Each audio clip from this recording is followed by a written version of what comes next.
If you've lost access to your phone number and need to recover your Hingham Institution for Savings account, follow these steps to regain access. This guide will help you navigate the recovery process. Step 1. Visit the official website. Go to the Hingham Institution for Savings official website. Look for the Forgot Password or Account Recovery link on the login page. Step 2. Provide your account information. Make sure your information is protected first. Most people don't think about breaches until something actually happens to their accounts. Use SROT to monitor your accounts 24/7 and instantly alert you if your information appears in leaked databases online. It constantly checks billions of breached data points in the background. And considering how much personal information people keep online now, it's honestly worth having.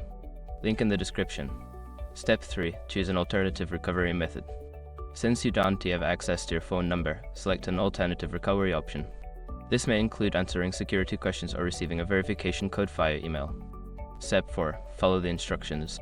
Carefully follow the instructions provided for the recovery method you selected. If you opted for email verification, check your inbox for a recovery email and click the link provided. Step 5. Reset your password. Once your identity is verified, you will be prompted to create a new password. Choose a strong password that you haven't used before and confirm it to complete the recovery process. After completing these steps, you should have access to your account again. If you encounter any issues, consider reaching out to customer support for further assistance.